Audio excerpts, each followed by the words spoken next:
आज मैं आप लोगों को एक सच्ची डरावनी कहानी के बारे में बताने जा रहा हूँ जो कि सुमित के साथ घटी थी। आखिर उनके साथ क्या हुआ था, आइए जानते हैं इस कहानी में। मेरा नाम सुमित है और मैं वाराणसी का रहने वाला हूँ।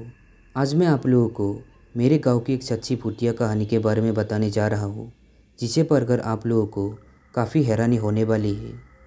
ये बात है 2017 के मई महीने की, जब बहुत गर्मी पड़ी थी। उस समय सबके सिर पर आईपीएल का खुमार छाया रहता है।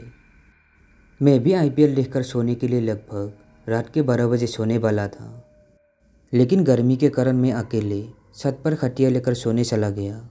इतनी गर्मी थी कि नींद भी जल्दी नहीं आ रही थी। बड़ी मुश्किल से मैं सो गया। तभी अचानक रात के लगभग 2 बजे मुझे कुछ रोने की आवाज़ सुनाई दिया। मुझे लगा शायद कोई बच्चा रो रहा होगा, इसलिए पहले तो मैंने ध्यान नहीं दिया। लेकिन जब मैं पूरी तरह से जग गया, मुझे आवाज़ थोड़ी थोड़ी ज़ोर से सुनाई देने लगी।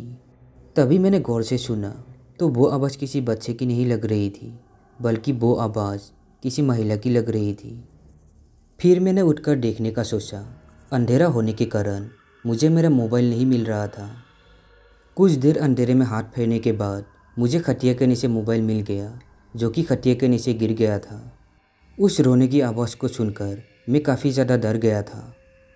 मेरा घर थोड़ा गांव के बाहर की तरफ है और आसपास बहुत सारे खाने छारियाँ हैं। चारों तरफ काफ़ी अंधेरा दिखाई दे रहा था।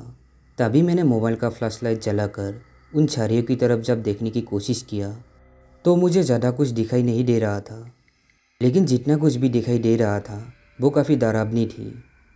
मैंने देखा कि एक डरावनी औरत सफ़ेद साड़ी में थी और पेड़ के डाली पर बैठकर रोने की आवाज़ कर रही थी।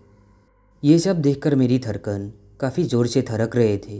पसीने के कारण मेरा पूरा बदन भीग चुका था। फिर मुझे लगा कि वो औरत मेरी तरफ घूर रही है। उस समय डर के कारण मेरी हालत काफ़ी ख़राब हो चुका था। उसके बाद मैं तेज़ी से नीचे अपने रूम की तरफ भागा और अपने रूम में जाकर दरवाजे और सारे खिड़की बंद कर दिया। फिर भी मुझे बहुत ज़्यादा डर लग रहा था। मैंने पहले कभी ऐसा नहीं देखा था जिससे मैं डर सकूं। अब दूसरे रूम में जाके अपने मम्मी पापा को बुलाने का साहस मुझ में नहीं था। मुझे कुछ भी समझ में नहीं आ रहा था कि मैं क्या करूं।